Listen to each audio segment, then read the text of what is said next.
En este episodio voy a hacer una exposición a modo de reseña del libro de Mearsheimer y Rosato sobre la racionalidad en la política exterior de los estados.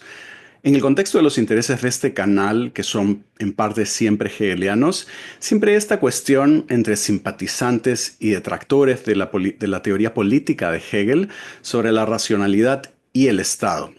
Y aunque el libro que voy a discutir no es hegeliano en sentido estricto, sí presenta una teoría alternativa con la que es posible pensar estos temas. Y esto es algo que quiero seguir explorando en este canal, no solamente revisar estrictamente textos hegelianos, sino también trabajos contemporáneos de teoría política y relaciones internacionales con los que se pueda entrar en diálogo para pensar estas problemáticas. Entonces, básicamente, en el marco de esta presentación, la cuestión fundamental que organiza el trabajo o la pregunta, la investigación de Mearsheimer y Rosato es la siguiente. ¿Qué significa decir que un Estado es racional o que actúa de manera racional? Por ejemplo, es común hoy oír o decir en medios que la invasión de Putin a Ucrania, ¿no? La invasión rusa, no es un acto racional. Esto por diferentes razones. Por ejemplo, porque es una invasión muy difícil, podría perder, y hay gente que sostiene que nadie inicie una guerra a menos que sea bastante seguro ganar, que eso sería lo racional, una victoria rápida y decisiva. O otras personas podrían considerar que no es racional porque se está violando una norma fundamental contemporánea. Y esta tiene que ver con que hoy por hoy la única guerra que se considera legítima es la que se hace por motivos puramente defensivos. Entonces una invasión que se manifiesta o que se interpreta de manera agresiva también sería considerado como algo irracional. Pero Mearsheimer y Rosato, ambos simpatizantes con el realismo político, pero esto vamos a ver que no es lo esencial del argumento acá, por lo menos explícitamente, ellos consideran que la racionalidad no puede ser equiparada al éxito, que ser racional no quiere decir que lo que decide un Estado funcione o que tenga éxito a fin de cuentas. La racionalidad que ellos abordan principalmente en este libro no tiene que ver con los resultados. Entonces un Estado puede perder y aún así ser racional. Esto es importante porque reconoce algo central de las relaciones internacionales, algo que ellos asociarían incluso a su inevitable estatuto ontológico y epistemológico, de cómo es la realidad de esto y qué es lo que realmente puede ser racional en sentido estricto aquí. Entonces, el fracaso en las relaciones internacionales de los estados, muchas veces tiene que ver con factores que uno no puede anticipar o controlar por la incertidumbre y la complejidad del tema. Adicionalmente, la racionalidad tampoco puede ser equiparada a la moralidad, porque en las relaciones internacionales, llegado el caso, para estos autores también podría ser racional violar estándares de conducta o hacer cosas injustas o trágicas. Entonces, si la racionalidad no es hacer cosas morales o ser exitoso, ¿qué cosa es? Y para Mearsheimer y Rosato, la racionalidad en las relaciones internacionales esencialmente consiste en encontrarle sentido al mundo, en comprender cómo funciona y por qué. Pero esto no por razones puramente contemplativas, sino para poder realizar objetivos determinados o metas. Y acá enfatizan algo fundamental de su argumento. Los que elaboran las políticas y deciden, lo que a veces en inglés se puede llamar como los policy makers o podríamos decir la élite política, son para ellos, y ellos lo llaman así, homo theoreticus. Esto quiere decir para ellos que para que la élite política que elabora la política exterior, para que pueda actuar racionalmente el Estado, ellos tienen que apelar a teorías. Pero además, los estados, para ser racionales, porque no son individuos como estos actores, como estos miembros de la élite, los actores, para ser racionales, van a tener que agregar las perspectivas de estos distintos actores teóricos a través de un proceso deliberativo. Y el resultado va a ser, o podría ser, una decisión racional en las relaciones internacionales, la cual va a estar basada de nuevo en teorías creíbles sobre cómo funciona el mundo, pero además tienen que surgir, esta decisión última de política exterior, tiene que surgir de un tipo de proceso deliberativo. Para ilustrar esto con el caso de Putin mencionado al inicio, Mearsheimer y Rosato destacan que los rusos sí tenían una teoría creíble, que es el balance de poder. Entonces, lo que ellos consideran como la teoría de base es que Occidente se estaba expandiendo hacia el este vía Ucrania, ¿no? Con la OTAN, la expansión de la OTAN, y esto para los rusos sería una amenaza existencial que no podrían tolerar.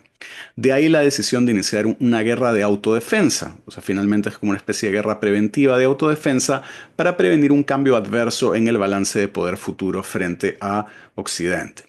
Además, para los autores, el proceso sí fue deliberativo, por más que Rusia no tenga por qué ser considerada una democracia liberal, y los subordinados de Putin también compartirían para ellos este diagnóstico, entonces había un consenso generalizado sobre qué es lo que estaba sucediendo. Lo que Mearsheimer y Rosato quieren defender a lo largo del libro es que la mayoría de estados, tomando este ejemplo que muchas veces el de Putin y Ucrania, que suele ser considerado como irracional, lo que ellos quieren defender a lo largo del libro es que la mayoría de estados son racionales y que además son racionales la mayor parte del tiempo.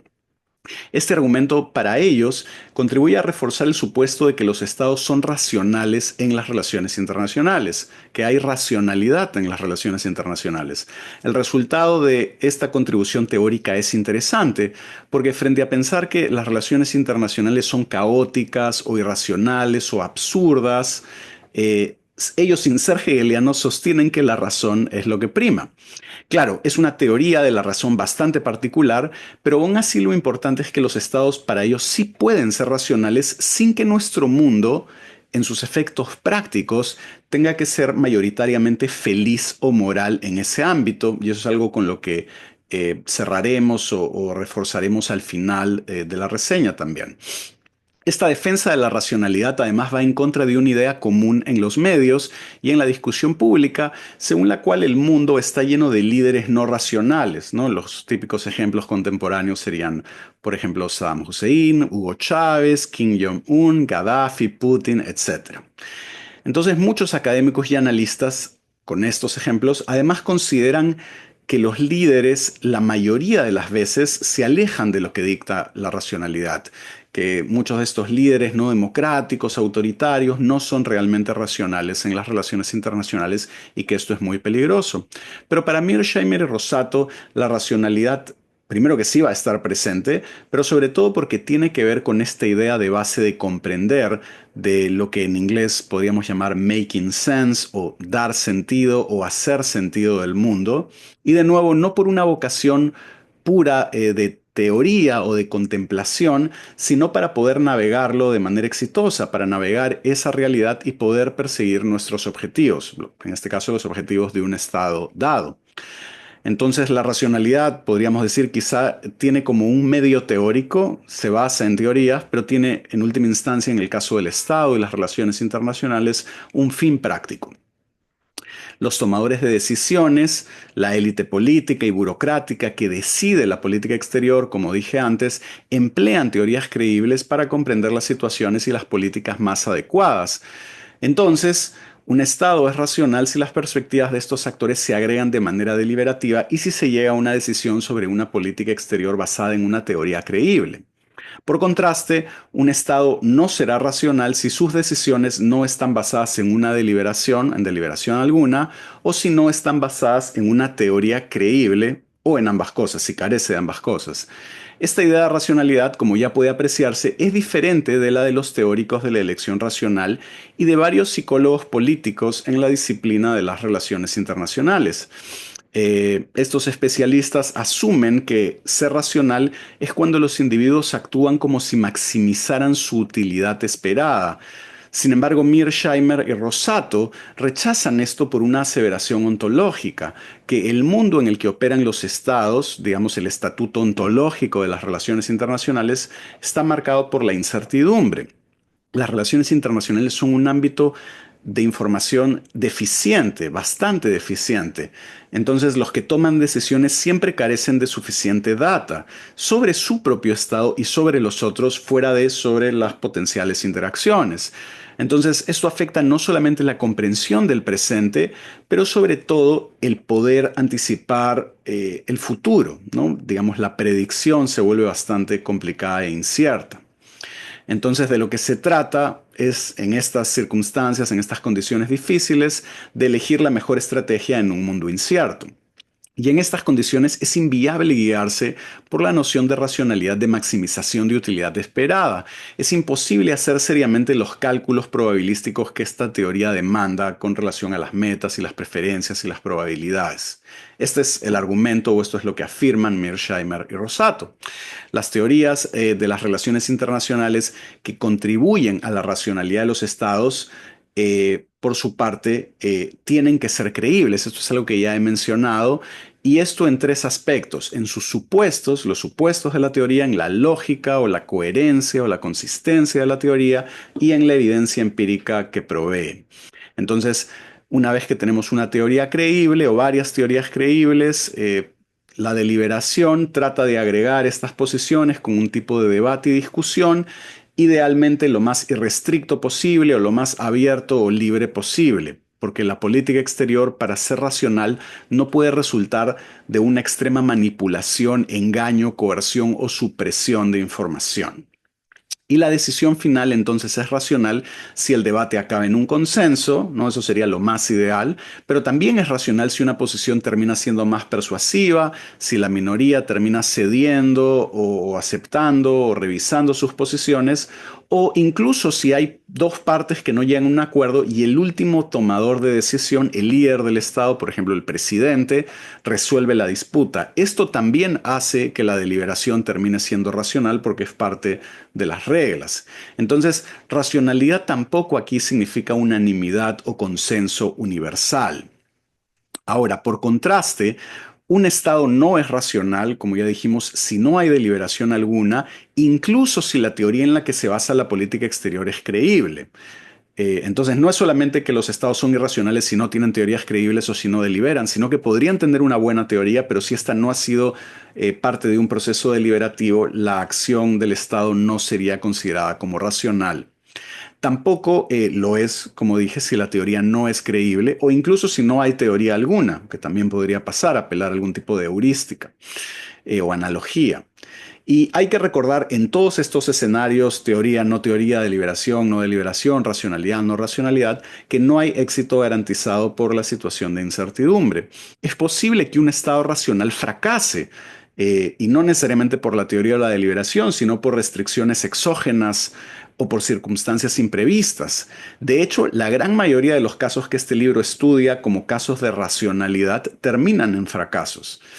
De la misma forma, también hay razones que van más allá de que el Estado sea racional o no. Es decir, un Estado no racional puede tener suerte, lo que llamaríamos suerte, azar, clara superioridad a tal punto que podría elegir no actuar de manera racional para lograr sus objetivos, ¿no? Entonces, para resumir, uno puede ser racional y no exitoso, y uno puede ser no racional y exitoso. Las dos cosas no están necesariamente conectadas y garantizadas.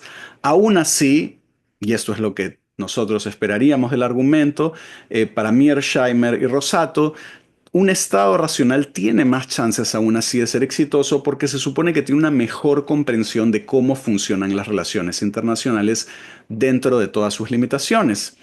Ahora, ¿esto por qué es así? La explicación más simple de por qué los estados suelen ser racionales la mayor parte del tiempo, o sea, cuando preguntamos, está bien, hay esta teoría de la racionalidad y ellos van a querer mostrar que los estados son racionales la mayor parte del tiempo, la pregunta fundamental es ¿por qué es así? ¿Por qué primaría la razón? Y para ellos la explicación es simple, porque las relaciones internacionales son un negocio bastante peligroso. Mucho está en juego, la seguridad, la supervivencia. Entonces, a este nivel es razonable que la mayoría de actores piensen bien las cosas que hacen por los costos, por todo lo que está en juego. Entonces, esa es la razón, porque ellos viniendo también del realismo, pero esto es algo muy común a otras perspectivas teóricas, los estados en las relaciones internacionales operan en lo que ellos llaman un sistema anárquico. Anarquía aquí, para los que no están familiarizados con este vocabulario, no significa desorden o caos, sino que significa que no hay una autoridad superior.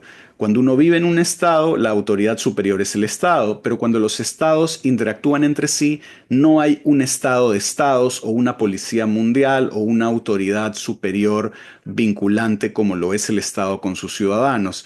A eso se refieren con que el sistema es anárquico, que si tienes problemas, en última instancia, tienes tú que velar por tu seguridad y por tus intereses como estado, porque de nuevo, en última instancia, no hay una real autoridad que nos ayude si nos encontramos en problemas. Por eso es que ser irracional tiene riesgos y costos muy altos y no hay muchos incentivos para ello, a menos que uno confíe en siempre tener buena suerte o en que tenga una absurda superioridad que le permita, digamos, pagar los costos de no ser racional. Pero para Mearsheimer y Rosato eso no es serio si vemos el récord histórico. Entonces, la racionalidad de las relaciones internacionales no puede ser la que asume la elección racional. Es imposible poder asignar utilidades y probabilidades porque las relaciones internacionales son una realidad marcada por una severa deficiencia de información. Entonces, apelar a ese ideal de racionalidad sería inadecuado. Por su parte, algunos psicólogos políticos, como dije, también asumen esta teoría de la racionalidad y cuando ven un fracaso, una decisión que no acaba bien, razonan que fue una decisión irracional. Entonces, el énfasis es acá, en este tipo de aproximaciones, en que no hay mucha racionalidad en las relaciones internacionales a la hora de ver los fracasos, sino que lo que prima es el sesgo, el prejuicio, la heurística, la analogía, la emoción.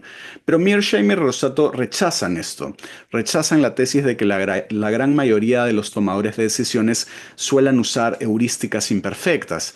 Y en lugar de ello, de nuevo, por todo lo que está en juego, ellos defienden que el estándar tiene que ser que este policymaker, que este miembro de la élite política, este tomador de decisión o actor político, tienda a ser un homo theoreticus o alguien que apela a una teoría en sentido amplio para navegar las relaciones internacionales. Entonces, los actores relevantes en el proceso de elaboración de la política exterior van a tener que basar sus diagnósticos y recomendaciones en teorías.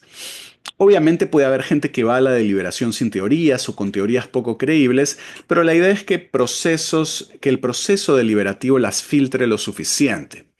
Ahora, además de esta racionalidad estratégica, Mearsheimer y Rosato hacia el final también van a destacar la racionalidad de las metas u objetivos. Y acá van a considerar, y esto es algo también bastante presente en el realismo político, que lo racional en materia de metas tiene que ser considerar la supervivencia del Estado como el primer objetivo, dado que cualquier otro objetivo depende de ese. Es decir, si los Estados quieren riqueza o prosperidad, seguridad, o quieren promover su forma de vida, cultura, ideología o régimen político en el mundo, todas esas metas dependen sin ser muy polémico, de que el Estado en primer lugar exista, y por eso es de que la supervivencia tiene que ser la primera meta. Entonces ellos infieren de esta necesidad que los estados casi siempre priorizan la supervivencia y de hecho en el registro histórico moderno solo encuentran un caso claro donde esto no es así. O en todo caso lo que van a descubrir es que priorizar la supervivencia es siempre la meta racional de los estados racionales. Entonces, podemos hablar de manera general de que los estados son racionales, pero lo que literalmente queremos decir es que la élite que dirige la política exterior y el poder ejecutivo son los que son racionales o no. No estamos reificando a los estados o a su agencia. Entonces, en la vida cotidiana, cuando decimos que China hace algo, que los Estados Unidos hace una cosa u otra, o el Perú, estamos hablando coloquialmente, pero no estamos imaginando que los estados tienen una agencia independiente, sino que quienes actúan son estos miembros de la élite, ¿no? Entonces, también esta teoría trata un poco de desempacar o de dar estas microfundaciones a esta manera de hablar. Cuando asumimos que los estados son actores racionales unitarios, esta es como una teoría que trata de dar cuenta de esto. Y al mismo tiempo, cuando decimos que este contexto, además de las relaciones internacionales, está marcado por la incertidumbre, lo que queremos decir es de que no podemos tener toda la información requerida para tomar una decisión como la que dictaría la teoría de la utilidad esperada, que tendríamos que maximizar. Digamos, ese sería un mundo marcado por la certeza. Y en un mundo marcado por el riesgo, Podríamos conseguir la información para calcular estas probabilidades, pero estamos en un mundo incierto. No es posible adquirir esa información. La información es escasa y además es poco confiable. Por ejemplo, para estimar adecuadamente las capacidades militares de otros estados y del propio. Entonces, en este contexto de incertidumbre, este contexto es el que estructura cómo los estados tratan de diseñar estrategias racionales o de navegar crisis. Lo que hay que abordar a partir de ahora, luego de haber hecho esta breve síntesis del argumento teórico, es que entienden Mearsheimer y Rosato por teoría cuando dicen que la élite que decide la política exterior para ser racional tiene que basar sus diagnósticos y recomendaciones en teorías creíbles. Entonces, acá no hay una elaboración muy exhaustiva de filosofía de la ciencia, pero lo que ellos tratan de decir es que para ellos una teoría es una descripción simplificada de la realidad que explica cómo un aspecto del mundo funciona. Entonces, en este caso, una teoría de las relaciones internacionales sería una descripción simplificada de las relaciones internacionales que explica cómo éstas funcionan. Y va a estar compuesta de aseveraciones empíricas, de supuestos y de lógicas causales. Mearsheimer y Rosato consideran que en un mundo incierto, como lo es el de las relaciones internacionales, donde no hay mucha información confiable, teorizar es necesario. Es necesario apelar a este tipo de simplificaciones. Los tomadores de decisiones o la élite que elabora la política exterior va a tener que usar teorías para formular estrategias y para navegar crisis. Un ejemplo de esto, para ilustrar lo de la teoría, que ellos presentan es los Estados Unidos luego del fin de la Guerra Fría. Para estos autores, la política o la gran estrategia desde el momento unipolar, luego del colapso de la Unión Soviética, ha sido para ellos la gran estrategia de lo que ellos llaman la hegemonía liberal, la cual está compuesta por tres grandes teorías liberales de las relaciones internacionales: el institucionalismo liberal, la interdependencia económica y la paz democrática. Entonces, la idea es que promover todo esto, un mundo con más democracias liberales, con mayor interdependencia económica y con mayores reglas para fomentar la cooperación, todo esto crearía un mundo más seguro y pacífico. Entonces, esto no quiere decir que estas teorías sean 100% ciertas o que necesariamente lo sean. De hecho, Mearsheimer y Rosato son realistas. Ellos critican a las teorías liberales, pero aún así les parece esto un buen ejemplo porque estas sí son teorías para ellos creíbles. Aunque ellos discrepen con el liberalismo, sí consideran que es una teoría creíble. Entonces, ¿qué significa esto acá? ¿Qué significa la credibilidad de una teoría? Ninguna teoría puede explicar todo por el hecho de ser una simplificación. Siempre van a haber casos que la contradigan, casos difíciles. Esto está en la naturaleza misma del teorizar como una simplificación de la realidad con fines explicativos. Entonces, una teoría dada podría omitir un factor relevante para comprender un caso dado. Y la disputa es cuando un caso problemático, refuta o problematiza suficiente la teoría, y esa es una cuestión que se puede discutir académica y políticamente siempre. Pero aún así, para ellos la credibilidad depende de sus diferentes componentes, de cómo evaluamos estos diferentes componentes, de cómo evaluamos los supuestos, las lógicas causales y las aseveraciones empíricas, ¿no? Y esto puede hacerse académicamente, pero también a la luz de los resultados políticos. Por ejemplo, para Mearsheimer y Rosato, una teoría con supuestos descriptivamente falsos, de acuerdo a la evidencia histórica, es poco probable que explique bien cómo funciona el mundo. Entonces, ellos considerarían acá que su visión suele ser como realista en materia de filosofía de la ciencia, de alguna manera, ¿no? Sin entrar en muchas complejidades. Cuando hablo acá de realismo, no hablo del realismo político, sino bajo la idea de que para ellos los supuestos sí tienen que ser descriptivamente verosímiles o razonables. No puede ser una mera idealización sin fundamento, digamos, ¿no? Y eso es lo que a ellos no les gusta mucho de la elección racional, porque piensan que idealiza mucho y que apela a condiciones que no son realistas en este sentido básico, ¿no? Entonces, ellos van a destacar siempre que los supuestos tienen que ser realistas, con una lógica consistente y con una historia causal que podamos desprender de ella, con mecanismos causales que expliquen lo que sucede y que pueda haber evidencia empírica que justamente soporte o que haga robusta a la teoría.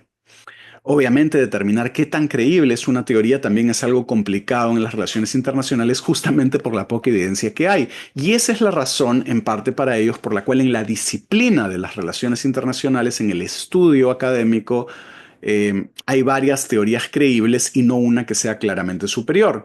Por poner los ejemplos principales, es la tradición teórica del realismo político y la tradición teórica del liberalismo. Entonces hay estas dos teorías y no hay una que tenga una clara superioridad o que sea dominante en la disciplina, justamente porque no hay una evidencia contundente para refutar de una vez por todas a una de las dos. Entonces, la valla para ser creíble en este contexto no es tan alta para ellos, pero idealmente tendría que ver con los supuestos que sean realistas, con ver cómo es la lógica de la teoría, con la evidencia empírica, y finalmente cómo esto también se puede tratar de revisar con técnicas estadísticas, son lo que ellos llaman en inglés en las ciencias sociales process tracing también, en lo que no vamos a entrar ahorita porque tiene que ver con metodología y excede, digamos, lo que estamos tocando aquí.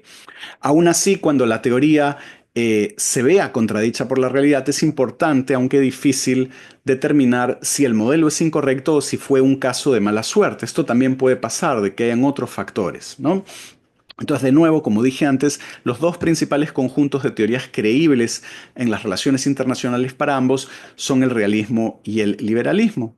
Entonces, muy brevemente, esto espero ampliarlo en otros momentos, pero lo que ellos sintetizan muy brevemente para los fines del argumento es que el realismo político es una teoría donde los estados son los principales actores en un sistema anárquico sin autoridad central y donde tienen que perseguir su supervivencia. Entonces, esto hace que presten atención al balance de poder entre los estados.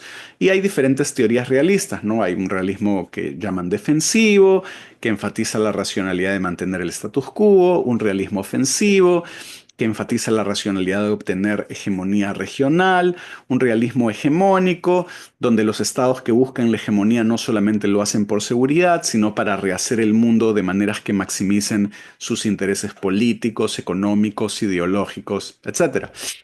El liberalismo, por su parte, para ellos enfatiza que son los intereses de los estados los que dan cuenta del comportamiento de los estados y no los imperativos del sistema anárquico. Entonces, si los estados tienen por intereses la paz y la prosperidad, los efectos van a ser diferentes. Va a haber mucha mayor cooperación, paz, seguridad, prosperidad entre los estados.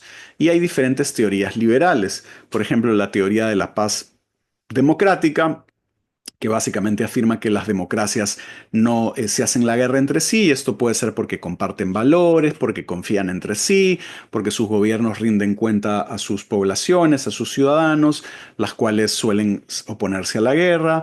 También está la teoría de la interdependencia económica, donde los estados quieren prosperidad y cooperan, y esto hace que eviten la guerra por los costos y por la pérdida de beneficios. Y finalmente el liberalismo institucional, que enfatiza que los estados también pueden establecer reglas para interactuar y cooperar aunque el sistema sea anárquico. Entonces, estos son dos grandes ejemplos de tradiciones teóricas que para ellos son creíbles. Ahora, ¿qué teorías son para Mearsheimer y Rosato no creíbles hoy? Entonces, algunos ejemplos. Una teoría que para ellos no es creíble y que es bien popular es la teoría del choque de las civilizaciones de Samuel Huntington. Para ellos esta no es una teoría creíble.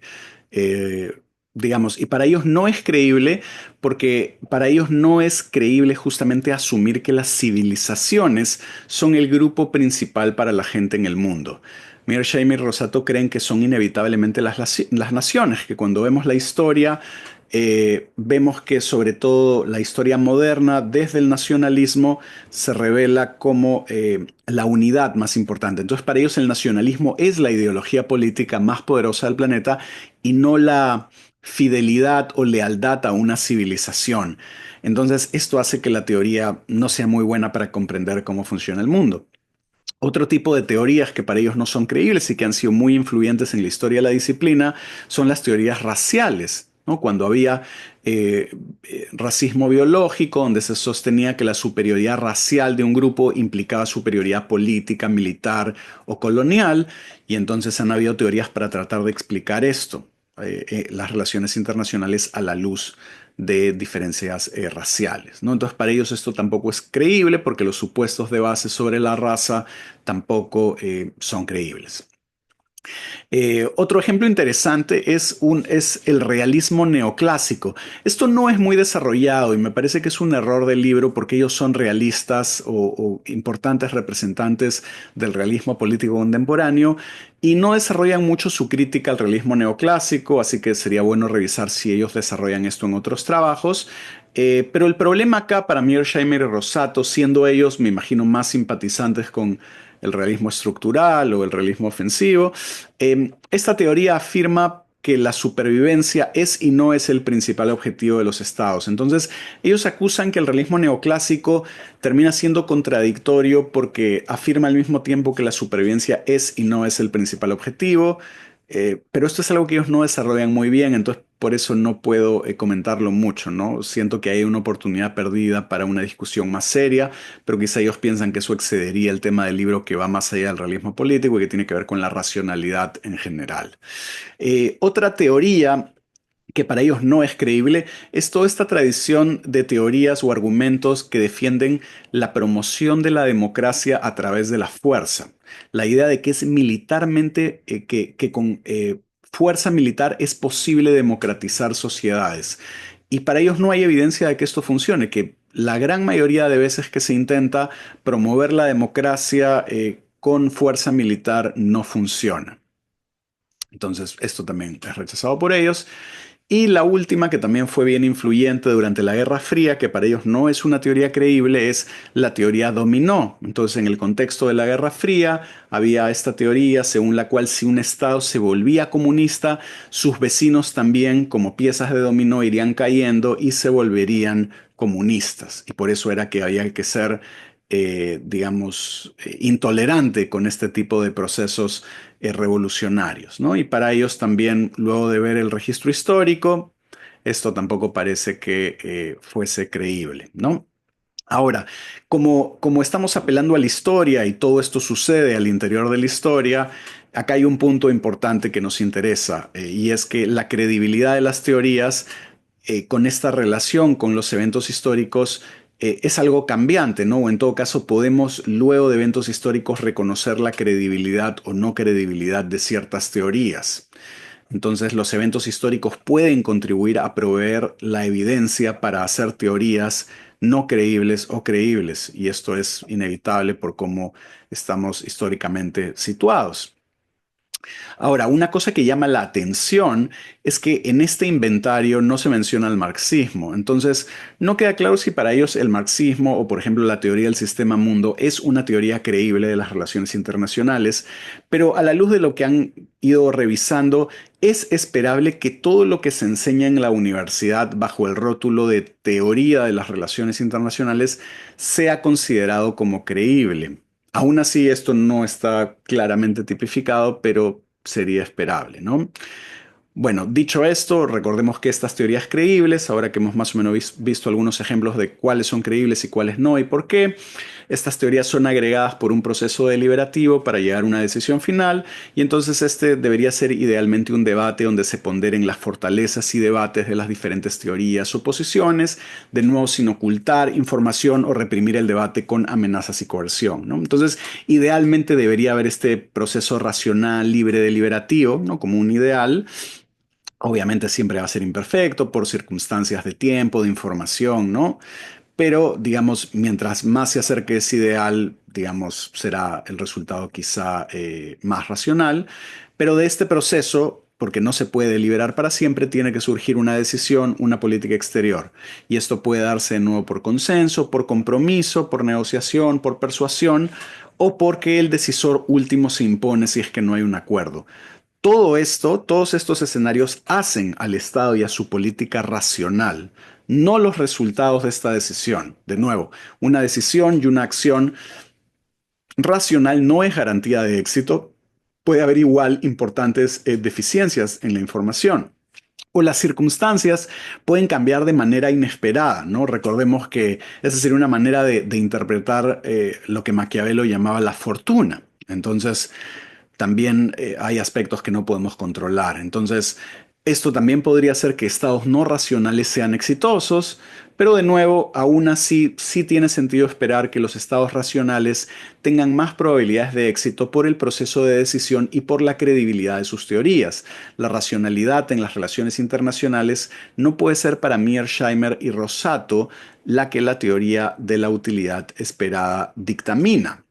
La data es escasa en un mundo incierto, no es posible utilizar estadística para asignar probabilidades como lo dicta el ideal de esta teoría y sería no racional intentar eso. Para ellos no es posible hacer estos cálculos, no es posible hacer esta maximización y pretender solucionar esto hablando de probabilidades subjetivas para ellos es usar data poco fidedigna. Ahora, en este caso yo no estoy en posición de evaluar este tipo de evaluación que ellos hacen de todo este campo de teoría de la elección racional. Me parece que debería ser una conversación más técnica y que seguramente hay muchas investigaciones que han sido muy provechosas, pero sí por lo general, sí es cierto que realistas políticos como Mearsheimer o Walt han sido críticos de la teoría de la elección racional muchas veces y de cómo a veces esto no tiene un impacto real o no tiene mucha utilidad a fin de cuentas, ¿no? Eh, pero en todo caso, ellos quieren rechazar de que esta teoría de racionalidad sea buena para las relaciones internacionales, quizá puede ser más útil para otros contextos. Y los psicólogos políticos, aquí estoy hablando de académicos de las relaciones internacionales que estudian las relaciones internacionales, pero también con influencia de la psicología política, para ellos muchos de estos académicos tienden a asumir este ideal de racionalidad, el de la utilidad esperada, pero justamente como no se puede hacer, para ellos la inferencia es que los políticos, los actores suelen ser no racionales. Entonces ellos aceptan el estándar, pero también igual que a Mearsheimer y Rosato, no les parece que esto se ve reflejado en la práctica. Como no pueden hacer estos cálculos, entonces lo que sucede es que los actores utilizarían atajos mentales, analogías, heurísticas para poder decidir buscarían unas similitudes superficiales con el pasado, entonces harían simplificaciones como las teorías, pero sin una historia causal explicativa, sin una evidencia empírica que podamos considerar robusta, dadas las circunstancias, ¿no? Entonces, cuando llegamos a este punto, eh, Mearsheimer y Rosato no creen que esto es razonable, les parece que es una interpretación problemática pensar que los líderes la mayor parte del tiempo apelan a analogías o heurísticas para elaborar estas grandes estrategias o para manejar las crisis. Y la razón es la que dije al inicio, porque en las relaciones internacionales para ellos hay mucho en juego en materia de seguridad nacional, de prosperidad y de supervivencia. Entonces, la élite, sea democrático o no, nos guste o no, tiende a ser cuidadosa porque hay muchas cosas en juego. Entonces, para los autores no hay evidencia empírica contundente de que pase lo contrario.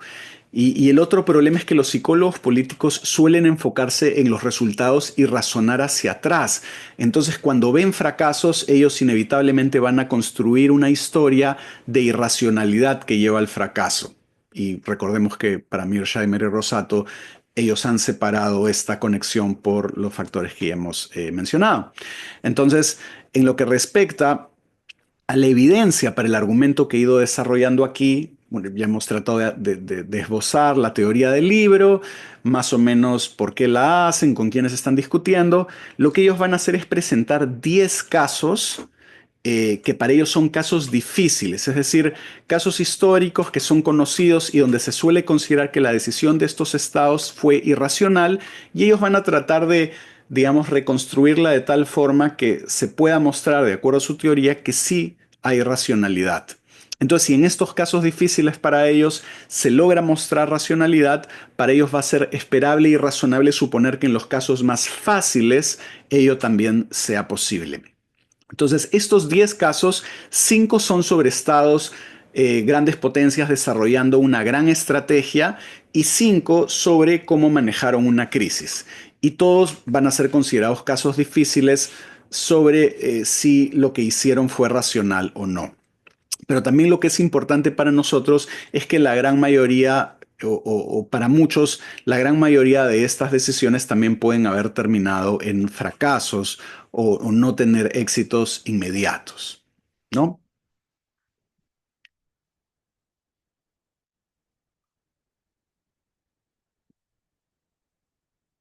Entonces, el primer caso que ellos mencionan es cuando Alemania decide cómo lidiar con la Triple Entente antes de la Primera Guerra Mundial. Es común presentar a la Alemania imperial como un estado no racional, pero Mearsheimer y Rosato, y acá no me voy a repetir, lo que ellos van a tratar de hacer en todos estos casos es contar una historia, en estos casos, donde se muestre de que puede haber una teoría suficientemente creíble y un proceso suficientemente deliberativo. Y a la luz de esto es que van a contar una historia de la racionalidad del Estado. Entonces esto es lo que van a hacer, lo quiero mencionar ahorita porque son 10 historias que voy a revisar rápidamente, que voy a sintetizar bastante rápido, pero ese es el núcleo de la historia que ellos quieren contar en cada caso. Entonces, Alemania hacia 1909 estaba en una posición estratégica bastante favorable porque era el estado económica y militarmente más poderoso de Europa. Y de ahí la formación de la Triple Entente, de la alianza de Gran Bretaña, de Francia y de Rusia, preocupados por Alemania. Pero Rusia ya había sido derrotada por Japón en 1905 y en 1910 Francia buscó mejorar sus capacidades materiales y lo mismo Rusia de a poco, ¿no? Entonces Alemania sabía que una guerra futura involucraría tener que batallar contra los tres y en 1912 los miembros del Entente fortalecieron sus alianzas militares. Los alemanes buscaron mantener el balance de poder y disuadir a los otros. De iniciar una guerra entre las grandes potencias. Entonces, durante 1912 y 1913 incrementaron el tamaño de su ejército con ese fin, como de unos 612.000 a 784.000 hombres. Y la teoría detrás para ellos es realista, el balance de poder. La idea es que uno incrementa sus capacidades militares y que esto es esencial para generar disuasión y para mantener el balance. Entre los tomadores de decisiones no hubo mucho desacuerdo con esta teoría que era creíble y hubo una discusión robusta sobre qué era lo que se debía hacer. La gran estrategia debía ser el balance y la disuasión. Pero poco a poco, cuando la disuasión parecía que iba a fracasar, gente como Moltke prefería y promovió luchar o iniciar una guerra antes, ahora, en lugar de posponer la guerra cuando los enemigos de Alemania tuviesen una ventaja militar. Entonces, el crecimiento de Rusia implicaba para Alemania una guerra preventiva, pero a sabiendas de que esto incluiría a Francia, con lo que la guerra preventiva tendría que ser inevitablemente una guerra por la hegemonía europea. Entonces, de esta forma, yo voy a contar con los otros casos este tipo de historia resumida. Obviamente esto no quiere decir que la complejidad de la Primera Guerra Mundial sea resumido en 4 líneas, pero estoy tratando de mostrar cómo con estos casos ellos quieren contar esta historia donde la acción de Alemania no es iniciar una guerra por motivos irracionales, sino por consideraciones que pueden ser racionales basadas en teorías creíbles. Entonces, en este caso, y así lo vamos a ver en los otros, Alemania, por ejemplo, para ellos habría primado una lógica realista para entender que tenía sentido hacer una guerra preventiva. Eh, el segundo caso es cuando Japón decide cómo lidiar con la Unión Soviética antes de la Segunda Guerra Mundial. La gran estrategia de Japón en este contexto también suele ser descrita como no racional, también suele ser considerada como no deliberativa, pero Mearsheimer y Rosato van a argumentar lo opuesto. Básicamente para ellos la situación de Japón empezó a deteriorarse a fines de la década del 20 porque, por ejemplo, los nacionalistas chinos empezaban a consolidar su poder y a resistir la influencia de Japón en China y Manchuria. Y la Gran Depresión trajo además una ola proteccionista que perjudicó muchísimo a Japón porque su prosperidad dependía muchísimo de un sistema de intercambio libre y abierto. Entonces su situación estratégica en Asia Oriental empeoró dramáticamente de 1931 a 1937, que fue justamente el periodo donde la Unión Soviética creció y devino más poderosa. La Unión Soviética logró, por ejemplo, que Mongolia, que colindaba con Manchuria, sea un satélite soviético y además los nacionalistas chinos empezaron una guerra contra Japón en 1937. Entonces, de 1938 a 1941 las cosas se pusieron mucho más complicadas y la Unión Soviética inició guerras breves con Japón en la frontera de Manchuria entre 1938 y 1939. Recordemos además que los Estados Unidos impusieron sanciones económicas severas a Japón y además hicieron crecer sus fuerzas navales. Entonces, en todo este proceso de deterioro, si vamos desde el inicio de la década de los 30, Japón consciente de estos problemas, favoreció una gran estrategia, digamos, que consistía en crear un imperio autárquico en Asia. Pensemos en Manchukuo, en China. Y la teoría creíble está basada en una lógica realista de autoayuda, ¿no? Es un sistema anárquico, cada estado vela por sus intereses, pero además en este medio ambiente cada vez más adverso, con un poder de balance, con un balance de poder amenazante, Japón buscaba aumentar su fuerza económica y militar, y por eso la idea de tener su propio bloque imperial autárquico y autónomo. El proteccionismo post-Gran Depresión incentivaba la creación de estos bloques económicos, entonces Japón consideraba que tenía que tener su propia área controlada. Y todo esto dependía en la práctica de poder crear y mantener un imperio autosuficiente. Entonces, esto fue resultado de un proceso deliberativo de promover la creación y el mantenimiento de este imperio, con documentos producidos y discutidos hacia 1936, y esto terminó en un documento final consensuado que luego fue reportado al emperador, ¿no? Entonces, en estos dos ejemplos vemos que son estados no democráticos, no liberales, pero Mearsheimer y Rosato quieren destacar de que aunque hayan iniciado conflictos o hayan tenido políticas imperiales, esto no quiere decir que eran irracionales o que estaban guiados solamente por algunas ideas absurdas y que nada de esto tenía sentido. Ellos tratan de mostrar cómo las teorías que tenían a la base eran creíbles y que en ambos casos eran realistas. El tercer caso cómo Francia decide lidiar con la amenaza de la Alemania nazi antes de la Segunda Guerra Mundial. Este caso suele pensarse como si Francia hubiese sido irracional porque no podía ver el peligro presente, o como si hubiera tomado medias medidas, o si hubiese sido incoherente, o si hubiese perseguido políticas contradictorias. Entonces, por eso es que se piensa que es el momento donde un Estado no es racional, pero ellos van a tratar de contar una historia alternativa. Entonces aquí la historia es de que desde Versalles los franceses vivían con mucho miedo del surgimiento de una Alemania militarmente poderosa, y el Tercer Reich estaba volviendo a armarse, se retiró de la Liga de Naciones y volvió a ocupar la región de Renania. Pero lo que realmente alarmó a Francia fue la anexión de Austria en 1938. Entonces, sin mucha discusión, o en todo caso con bastante consenso, Francia buscó incrementar sus capacidades militares y veía a Gran Bretaña como el aliado indispensable para lidiar con Alemania. Lo que no estaba claro en este punto para los franceses era si debían conciliar o contener a Alemania, y tampoco estaban seguros si debían hacer una alianza con la Unión Soviética. Ahora, luego del Acuerdo de Múnich y de la conquista de Checoslovaquia, se decidió contener a Alemania y buscar una alianza con los soviéticos. El razonamiento para comprender esta situación era para Mearsheimer y Rosato realista. Todos pensaban que Alemania iba a seguir incrementando su poder expandiéndose.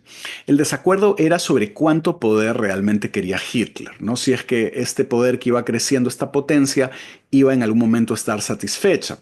Y tampoco había acuerdo unánime sobre si la política de nuevo debía ser contener a Alemania o conciliar con ella, o apaciguarla. Con relación a la Unión Soviética, tampoco estaba resuelto para los franceses si debía haber una alianza formal o dejar que los soviéticos sean los que lidien con Alemania, ¿no? Lo que a veces en inglés los internacionalistas llaman el buck passing, como pasar el bote. Eh, Además del realismo político, en este contexto también pesaba la ideología. Esto es importante porque creo que es el primer momento del libro donde ellos enfatizan que la realidad de las relaciones internacionales no es solamente estas teorías creíbles, sino que acá los franceses también tenían motivos ideológicos. Muchos en la élite política no estaban dispuestos a aceptar una alianza con un Estado comunista, porque los soviéticos tenían como fin último ideológicamente la revolución mundial, y entonces buscarían esparcir el comunismo en Europa. Entonces había esta tensión entre si los franceses debían aliarse con alguien que finalmente buscaba eliminar la organización del Estado francés de ese momento, digamos. Al final, luego de un proceso deliberativo, sí se decidió contener a Alemania y también se decidió buscar una alianza con la Unión Soviética. De nuevo, esto en el contexto de la crisis de Múnich y de la conquista a Checoslovaquia. Entonces la ideología, lo interesante para ellos es que fue filtrada en el proceso deliberativo y pesó más el realismo político. Entonces al final sí hubo un interés por aliarse con los soviéticos. Pero esta decisión terminó fracasando. Entonces es también esta historia de esta progresiva decisión racional que termina fracasando porque Gran Bretaña no consideraba que la Unión Soviética atravesaría Polonia y Rumanía en una guerra con Alemania. Eran bien escépticos de que los soviéticos harían eso, pero al mismo tiempo los soviéticos no consideraban a las potencias occidentales como confiables. Entonces, como se sabe, al final de la historia, luego Alemania y la Unión Soviética formarían una alianza y con esto, además lo importante, a diferencia de la Primera Guerra Mundial, como estábamos hablando, no habría una coalición para promover un balance contra Alemania como sí lo hubo en la Primera Guerra Mundial. Entonces, días después de estos arreglos, Hitler invade Polonia y fuerza a que Gran Bretaña y Francia le declaren la guerra al Tercer Reich. Ahora, el cuarto caso que analizan tiene que ver con cómo los Estados Unidos deciden expandir la OTAN luego de la Guerra Fría, ¿no? Y esto para algunos ha sido considerado como no racional, peligroso, ilógico, arrogante. Y este ejemplo me parece interesante porque Mearsheimer es uno de estos críticos. Él es un severo crítico de la expansión de la OTAN luego del fin de la Guerra Fría, ¿no? Él cree que los realistas serios son críticos de esto, ¿no? Incluso en la época Kennan, entre otros. Pero la pregunta acá no es si esto es productivo o no, de acuerdo a las teorías, sino que la pregunta de base es si fue racional o no. Y entonces esto tiene que ver con si apela a una teoría creíble y si hay suficiente debate. Entonces, la historia básicamente acá para ellos es que cuando la Unión Soviética empieza a colapsar, Bush padre consideró seriamente expandir la OTAN hacia el este por razones realistas, para mantener y aumentar la posición dominante de los Estados Unidos en Europa, pero ninguna decisión fue tomada y luego, como se sabe, Bush pierde contra Clinton en 1992. Y entonces cuando llegamos a este punto hubo dos facciones para ver qué hacer. Ambas facciones estaban comprometidas con la hegemonía liberal como estrategia, ¿no? Estamos en el contexto, si se quiere, recuerden 1992 de llamado fin de la historia. Entonces discrepaban sobre cómo lidiar con Europa Oriental. Entonces una facción más realista pensaba que expandir la OTAN sería una amenaza y habría una respuesta agresiva, ¿no? Aquí pienses en Kennan, por ejemplo. Otra facción liberal pensaba que si Occidente aseguraba a Rusia de sus buenas intenciones, ¿no? Que los liberales son pacifistas, que son cooperativos, que quieren solamente los derechos individuales, la prosperidad, la democracia, todas estas cosas, los rusos entonces verían el mundo de forma liberal, abrazarían la democracia liberal y entonces serían un miembro responsable del orden liberal internacional. Entonces, estas facciones no se pusieron de acuerdo, esto es lo que ellos destacan, pero fue el presidente Clinton quien decidió en 1994 expandir la OTAN siguiendo la influencia de la facción liberal, ¿no? El quinto caso, finalmente es el último caso de esta sección de estas grandes estrategias, es cuando los Estados Unidos deciden perseguir la hegemonía liberal luego de la Guerra Fría. Entonces, acá la pregunta es si la estrategia de la hegemonía liberal es o no racional. Y de nuevo, como en el caso anterior, Mearsheimer, como realista político, es bastante crítico de la hegemonía liberal, pero acá él trata más caritativamente con Rosato de ver su racionalidad. Entonces, con el colapso de la Unión Soviética, como se sabe, el mundo para, digamos, los internacionalistas se volvió unipolar como nunca, y los Estados Unidos eran la única gran potencia del planeta. Entonces la estrategia de contención de la Guerra Fría era ahora irrelevante, ya no había otra gran potencia para contener. Entonces hubo dos visiones sobre qué nueva gran estrategia debía establecerse de nuevo en el fin de la historia. Una facción enfatizaba la unipolaridad. Lo que había que hacer por sobre todas las cosas era prevenir la emergencia de un competidor. Entonces, en este caso, no hay muchos detalles sobre esto que vienen al caso, pero por ejemplo, a la luz de lo que pasó luego, esta visión estaría mucho más interesada en prevenir, por ejemplo, el surgimiento de China, India, Rusia, pero sobre todo en nuestra época de China, por ejemplo, ahora, ¿no? Y una segunda visión más que eso, buscaba que Estados Unidos estableciera un orden liberal mundial, no que estuviera circunscrito a una región como durante la Guerra Fría, sino que fuese global. Entonces, toda esta discusión terminó con un acuerdo liberal de que los Estados Unidos debían transformar el sistema internacional y hacerlo a imagen y semejanza de los Estados Unidos. Entonces, a la base de esta visión están estas importantes teorías liberales de las relaciones internacionales: la teoría de la paz democrática, la teoría de la interdependencia económica y el institucionalismo liberal. En la práctica, esto implicaba buscar expandir el número de democracias, fomentar la interdependencia económica y fomentar las instituciones multilaterales. Entonces, básicamente, esto es lo que termina primando y lo que termina haciéndose.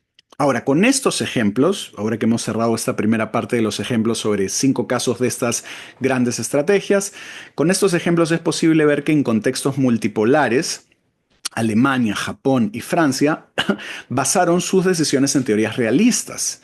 Esto es algo que para Mearsheimer y Rosato es muy importante, ellos como realistas. En contextos donde parece que los actores son irracionales, sobre todo si uno es liberal, ellos están mostrando de que son realistas y que pueden verse de manera racional. Y más bien, los dos casos de los Estados Unidos son casos excepcionales de unipolaridad, donde no hay otras grandes potencias y entonces para ellos es cierto que el liberalismo es tomado como ellos como una teoría creíble, pero además pueden darse el lujo de pensar en términos liberales sin poner en riesgo su seguridad. Entonces, toda esta idea liberal de expansión que muchas veces nosotros hemos normalizado de los 90 en adelante, para ellos es algo muy excepcional por un periodo muy atípico de unipolaridad que no tiene parangón histórico, pero que ahora ya estamos entrando en una fase multipolar de nuevo. Y seguramente la implicancia para ellos es que los Estados Unidos ya no pueden jugar a tener una gran estrategia de hegemonía liberal en un contexto global de multipolaridad.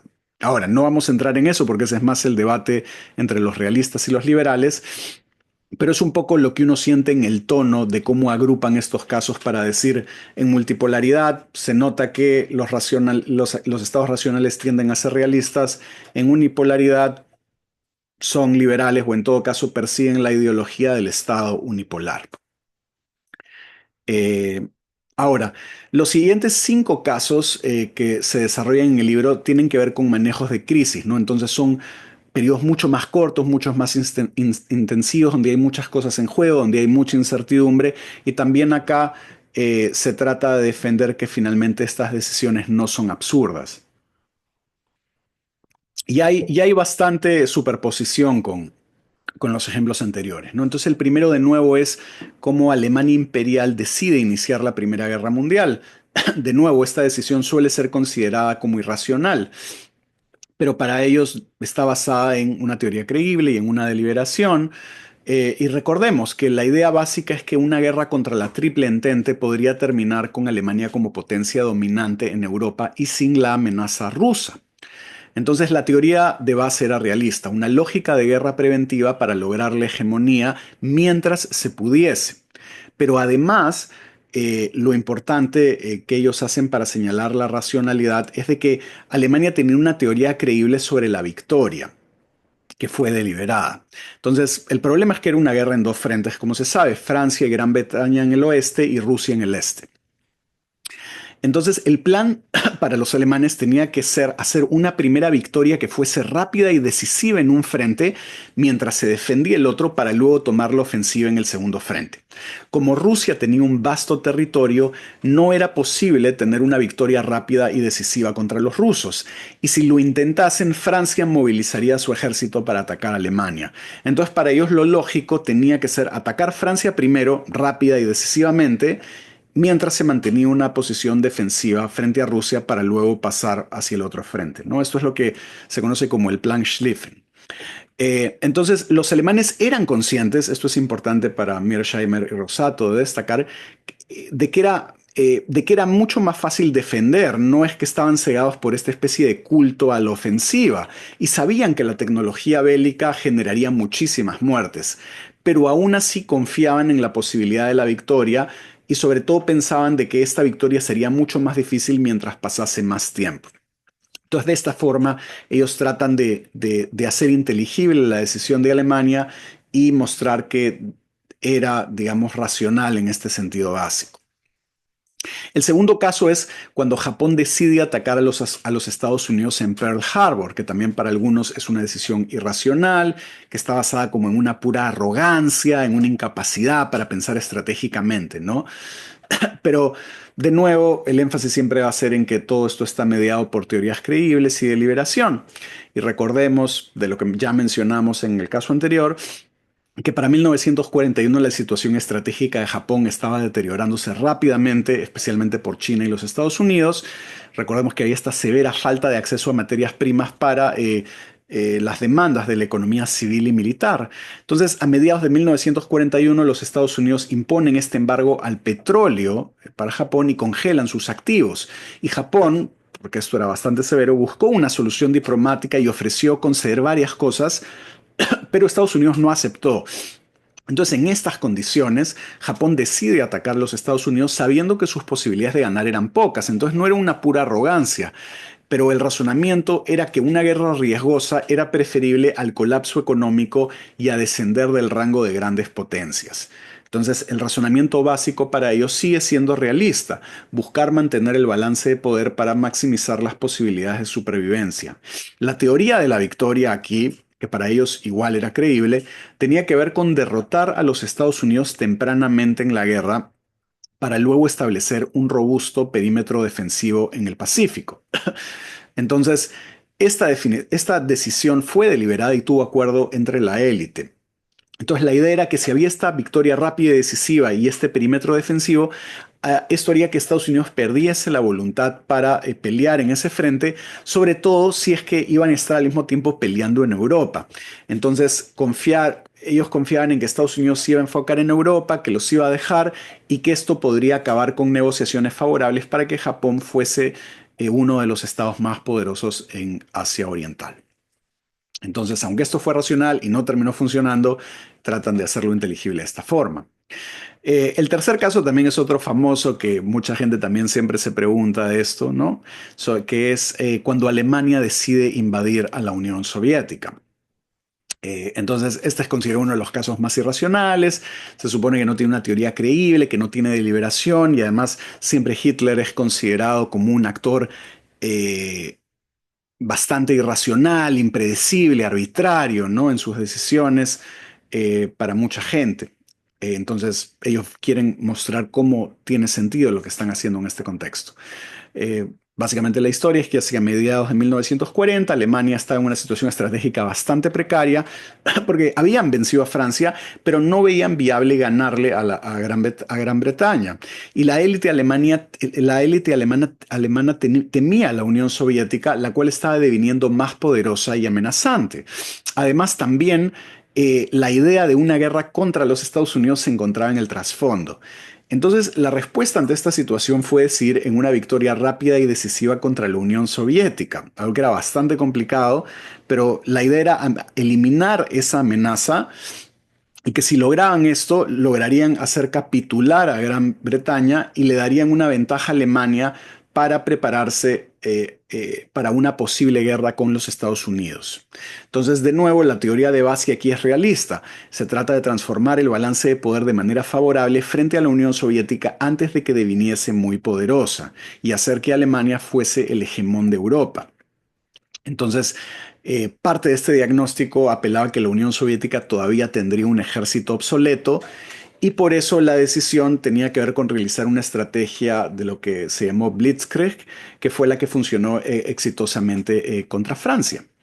En el contexto, y esto es importante, había optimismo sobre esta estrategia, pero incluso en lugares como Londres, Washington y Moscú no se consideraba absurdo este posible resultado. Y esto es bien importante cuando nosotros revisamos el pasado y las guerras, porque a veces uno pierde de vista esto, ¿no? En este contexto no quedaba claro quién iba a ganar y entonces este tipo de ideas no eran absurdas a la luz de la evidencia posible. Ahora, Mearsheimer y Rosato, como con el caso de Francia, sí quieren enfatizar también de que los nazis no eran realistas políticos puros. Ideológicamente, eh, digamos, tenían otras ideas. Ellos veían, por ejemplo, con la Unión Soviética un conflicto apocalíptico entre su ideología racista y el comunismo. Además, ellos veían justamente a los soviéticos como racialmente inferiores. Pero Mearsheimer y Rosato, a pesar de eso, de saber que los nazis tenían estas ideas, ellos no creen que estas ideas son las que organizaron lo esencial de la estrategia básica, la cual sí parecía estar basada más en razones geopolíticas. Entonces, por eso es que pueden considerar dentro de todo que la decisión de Alemania nazi de invadir la Unión Soviética sí podía ser considerada como racional. Ahora, el cuarto punto es cuando el cuarto caso es cuando los Estados Unidos deciden resolver la crisis cubana de los misiles. En este caso, muchas veces se ha considerado a Kennedy como no racional o como no deliberativo. Así que acá, básicamente, la historia, de manera muy simplificada, es de que en mayo de 1962, Khrushchev decide poner misiles nucleares en Cuba y el 16 de octubre Kennedy recibe estas noticias. Y el consenso entre los estadounidenses era que la Unión Soviética debía retirar estos misiles y a cambio de esto Estados Unidos lo que hará al final en las negociaciones va a ser retirar sus misiles de Turquía y no va a invadir Cuba, ¿no? Ese fue más o menos el acuerdo. Y el retiro de estos misiles fue hecho en secreto porque sería muy impopular. Ahora, entre la élite estadounidense habían dos teorías diferentes. La primera abogaba por un uso militar para eliminar las armas nucleares, apelando a la superioridad militar de los Estados Unidos, que era nuclear y convencional en ese punto. Lo que implicaba era ataques quirúrgicos aéreos donde se encontraban los misiles, además de invadir Cuba. La segunda facción apelaba a la coerción para regresar al status quo anterior, lograr un acuerdo diplomático que sea aceptable para ambas partes. Acá se temía que el uso militar soviético, en caso, digamos, si los Estados Unidos usaban fuerzas militares, era que hubiese una represalia y que esta respuesta militar pudiese tener lugar en Cuba, en Alemania o en los Estados Unidos. Entonces, al inicio de la crisis, Kennedy simpatizaba con la teoría militar, pero luego fue progresivamente girando hacia la teoría de la coerción. Y hubo muchísima deliberación en el proceso. Pero al final no hubo acuerdo. Entonces, el presidente fue el que tomó la última decisión y terminó favoreciéndose la coerción. El quinto caso es la Unión Soviética, cuando la Unión Soviética decide invadir Checoslovaquia, que también suele ser considerado como irracional y como impulsivo. Entonces, básicamente, la historia que se cuenta acá tiene que ver con que en 1968 los soviéticos temían que los checos abandonen el comunismo, ya que habían empezado un proceso de liberalización y así como la caída del presidente Novotny de la ladura. El temor era que Checoslovaquia podría abandonar el Pacto de Varsovia y cambiar el balance de poder europeo.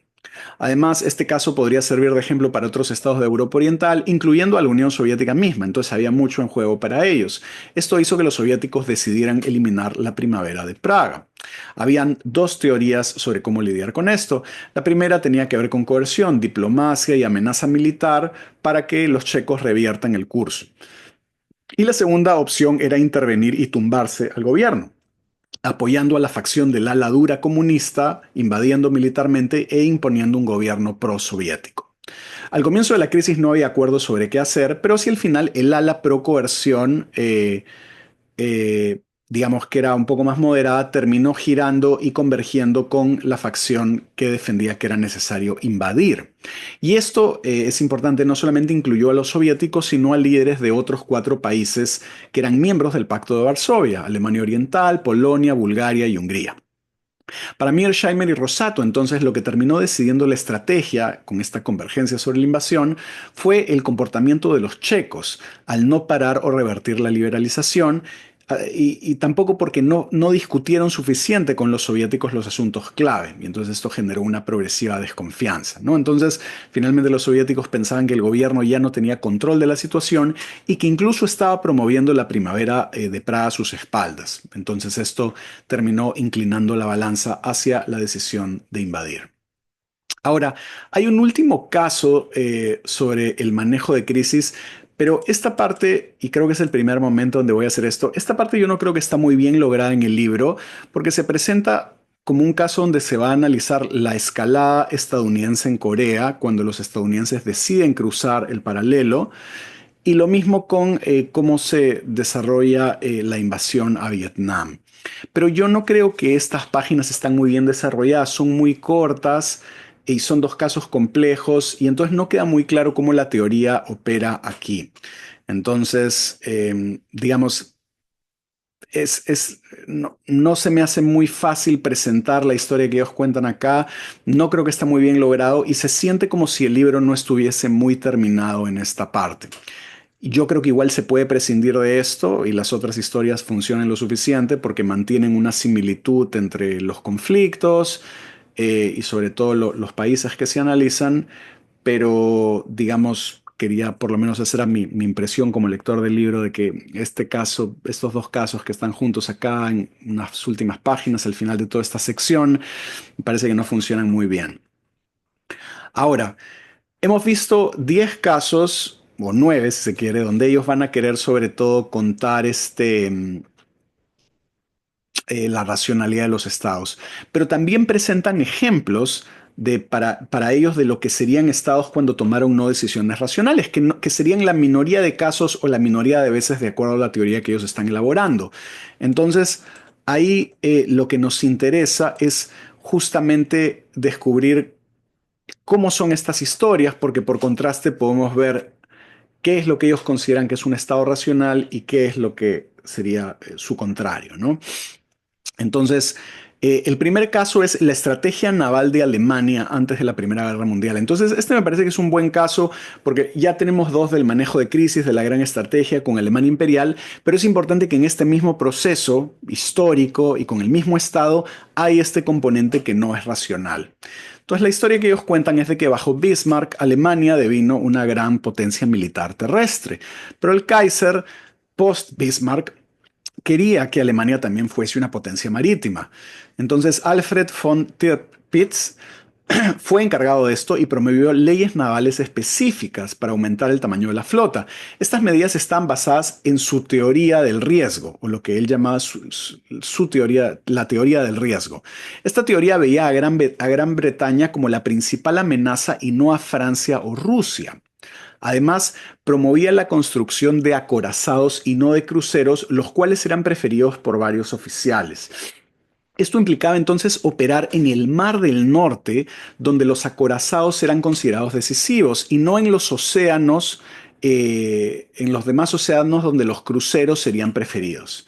Pero la estrategia no buscaba superioridad frente a Gran Bretaña. Esto es importante. Buscaba una relación suficiente, una ratio suficiente para tener igualdad o una leve superioridad en el Mar del Norte. Entonces, a lo mucho, la apuesta era de que si Gran Bretaña, digamos, tuviese un conflicto con Alemania en el Mar del Norte, y si llegara a ganar, sería una victoria pírrica porque habría recibido muchísimo daño.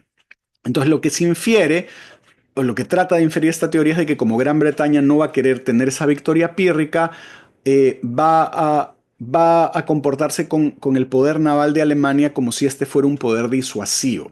Y esto dejaría que Alemania pudiese desarrollar libremente su Weltpolitik, que es básicamente la política exterior imperialista que se quería fomentar en este contexto.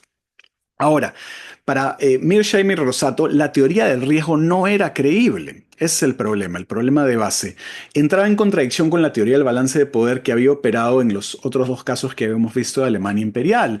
Los estados suelen incrementar sus capacidades o formar alianzas en respuesta al incremento de capacidades de otros estados. Entonces, Tirpitz pensaba que Gran Bretaña, o con su teoría del riesgo, no buscaría establecer un balance frente al incremento de poder naval alemán. Pero eso fue justamente lo que pasó, poner más cruceros en el Mar del Norte y desarrollar lo que luego se llamaron dreadnoughts o acorazados multicalibre. Entonces, incluso una mejora y una respuesta con una fuerza naval más poderosa.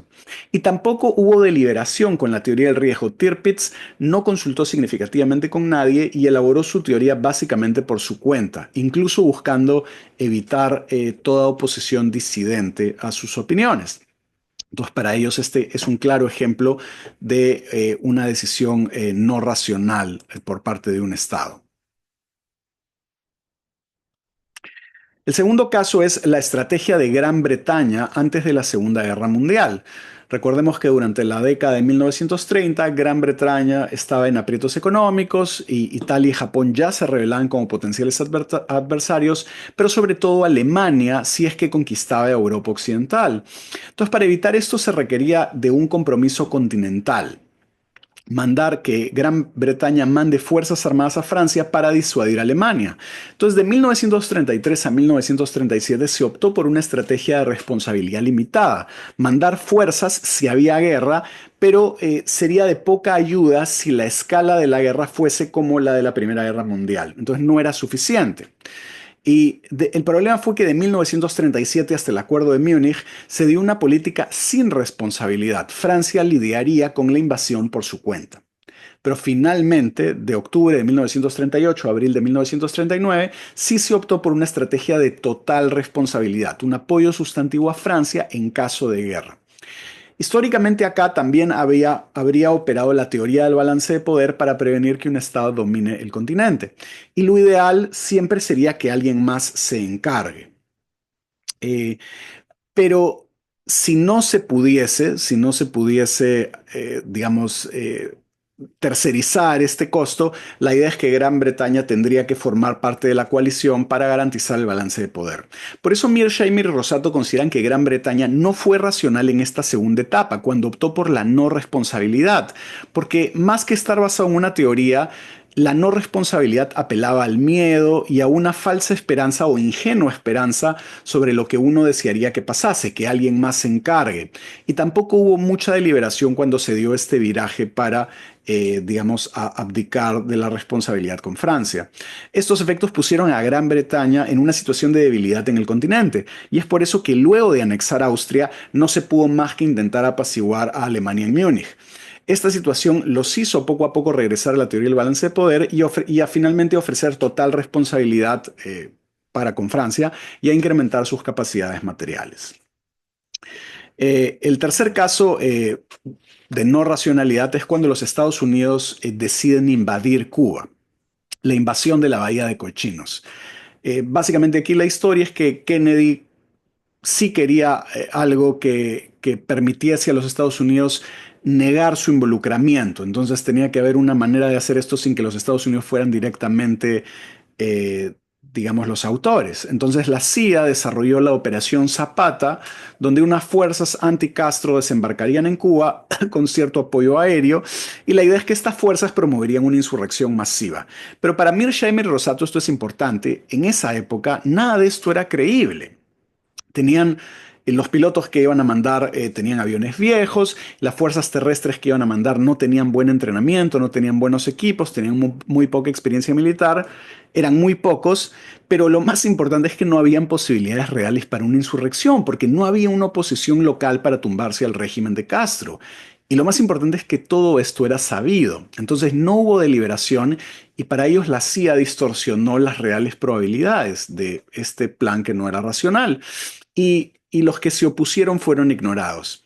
Entonces ellos consideran que, digamos, Kennedy terminó dándole visto bueno a esto, pero que en la práctica no le dedicó mucha atención o importancia y que por eso al final terminó teniendo lugar esta operación que fue un fracaso, como se sabe. Eh, el cuarto caso es los Estados Unidos deciden invadir Irak. Eso es importante porque es más contemporáneo y también muestra, digamos que en la época también varios realistas políticos se opusieron a este tipo de intervención en el Medio Oriente, ¿no? Entonces, luego del 11 de septiembre, recordemos cómo miembros de la administración Bush, hijo, defendieron la necesidad de atacar Irak y de sacar a Saddam Hussein. Entonces, Bush invadió Afganistán para derrocar al régimen talibán y a Al-Qaeda, como se sabe, y luego de sacar a los talibanes, los estadounidenses empezaron a tomar más en serio la posibilidad de invadir Irak. La meta para ellos era solucionar el problema del terrorismo y el de la proliferación nuclear.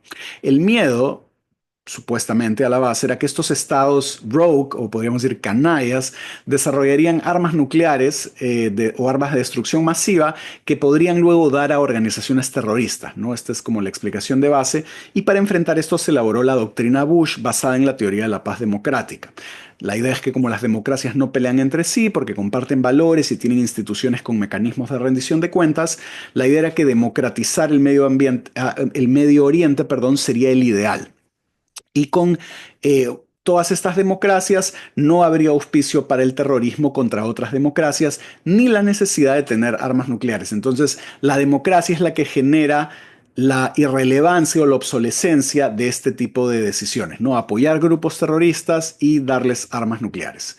La teoría de la victoria suponía masivos ataques aéreos para luego mandar el ejército.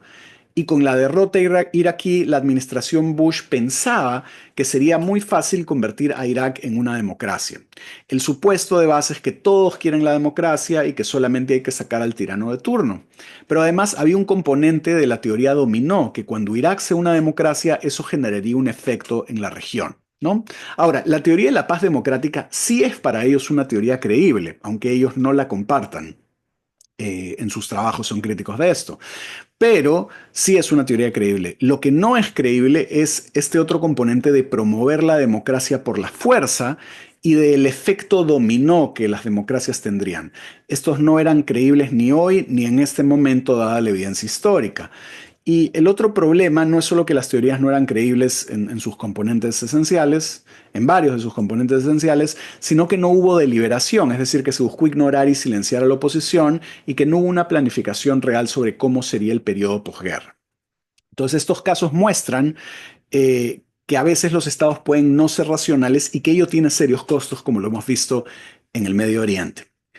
Eh, entonces, aquí es donde termina el análisis de los casos, ¿no? 5 casos de gran estrategia, 5 casos de manejo de crisis, estos casos de estados que actúan de manera no racional. Y en el último capítulo y en las conclusiones ellos van a añadir un par de puntos, pero acá también debo decir que el libro no está muy logrado porque el último capítulo es muy breve y las conclusiones también son muy breves y creo que esto hubiese merecido una mayor extensión del argumento, ¿no? Entonces también se siente como si el libro no estuviese 100% terminado o como si hubiese tenido que hacerse muy rápido, sobre todo en estas últimas partes, ¿no? Por lo menos esa es mi impresión como lector casual del libro. Se siente un tratamiento y un desarrollo muy desigual frente a los otros momentos del libro, ¿no? Eso es lo que diría. Eh, Generalmente este caso que dije de Corea y Vietnam y luego este último capítulo que voy a reseñar brevemente y las conclusiones son partes muy poco logradas del libro frente al resto. Entonces, básicamente el último capítulo vuelve al tema de la racionalidad sobre las metas.